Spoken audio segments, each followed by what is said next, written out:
Nesta quinta-feira abrimos mais um Bíblia Fala para lhe falar sobre aquilo que Pedro escreveu e que deixou na Bíblia para todos nós, para que possamos refletir e possamos, de alguma forma, seguir o que Deus pretende que seja o nosso rumo e o rumo certo. Eu gostava de o convidar a abrir a sua Bíblia em 1 de Pedro, é nesta primeira epístola que temos estado ultimamente, no capítulo 2, para lermos dois versículos. O primeiro, o versículo 5, que já lemos ontem ou anteontem, mas depois vamos ler também o versículo 9. No capítulo 2, versículo 5 diz: Vós também, quais pedras vivas, sois edificados como casa espiritual para serdes sacerdócio santo, a fim de oferecerdes sacrifícios espirituais aceitáveis a Deus por Jesus Cristo. E depois o versículo 9 diz: Mas vós sois a geração eleita, o sacerdócio real, a nação santa, o povo adquirido, para que anuncieis as grandezas daquele que vos chamou das trevas para a sua maravilhosa luz. Pedro, o que é que significa ser um sacerdote de Cristo, ou o sacerdócio real, o sacerdócio santo? Há sacerdotes na Igreja Cristã? Essa é uma das perguntas que eu considero que na Igreja e no universo do cristianismo é literalmente uma das mais importantes. Ou seja, muita da nossa visão e da nossa prática cristã vai depender da resposta que dermos a essa pergunta. Nós temos todos bem consciência que em Israel, portanto, na revelação de Deus, na aliança que Deus propôs ao seu povo no Antigo Testamento, a função sacerdotal era muito importante. Claro. E Deus estabeleceu Israel como uma nação, digamos, dirigida em termos espirituais através de uma função sacerdotal.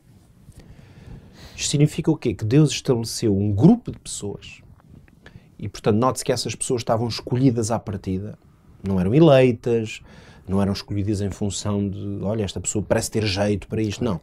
Deus definiu qual era a tribo, até qual Aí era... havia mesmo a eleição de Deus. A eleição de Deus dos sacerdotes enquanto indivíduos ou classe foi a maneira como Deus organizou a sua aliança com Israel. Por isso, os sacerdotes, qual era a natureza da função sacerdotal?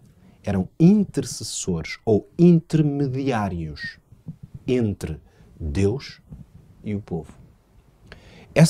Não representavam o papel de Deus. Eles estavam entre o homem e Deus. Eles estavam claramente entre o homem e Deus num papel que tem uma natureza intermediária. Basta dizer que havia um lugar onde Deus se manifestava. Mas se alguém do povo se lembrasse de entrar lá dentro, era fulminado. Morria, literalmente. Portanto, Deus estabeleceu uma ordem muito clara. Mas o sacerdote, desde que cumprisse fielmente os seus deveres, ele poderia fazê-lo.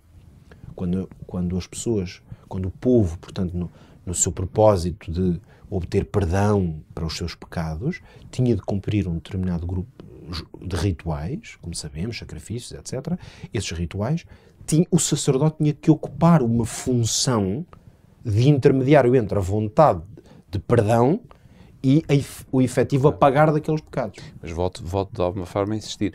Eles não tinham o poder de perdoar os pecados, não, ou de dar, digamos, a solução, se estás perdoado ou estás condenado. Exatamente. É? Eles traziam de Deus a resposta. Exatamente. Por isso eles intermediavam o perdão que sempre veio de Deus e o povo. Mas o povo não o podia fazer diretamente.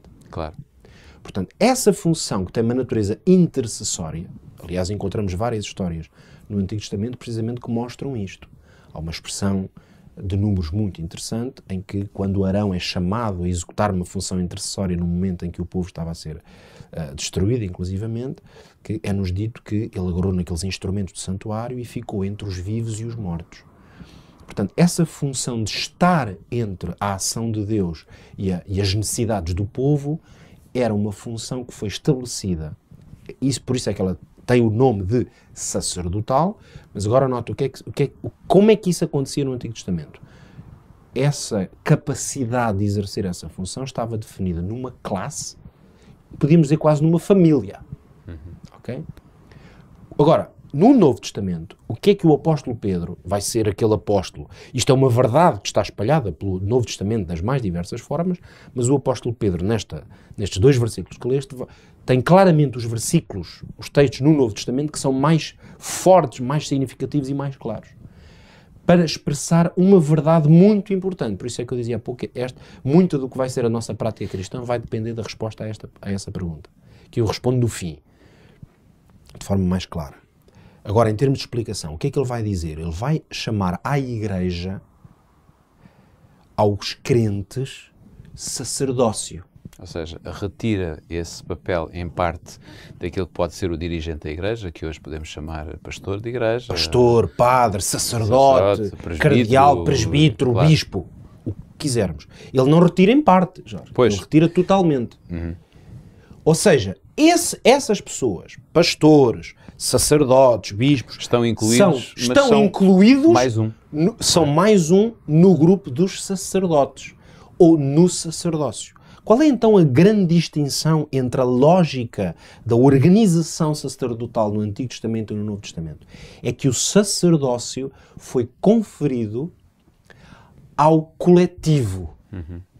Para usar a imagem do apóstolo Paulo, dizíamos que o corpo é que está na posição de sacerdote.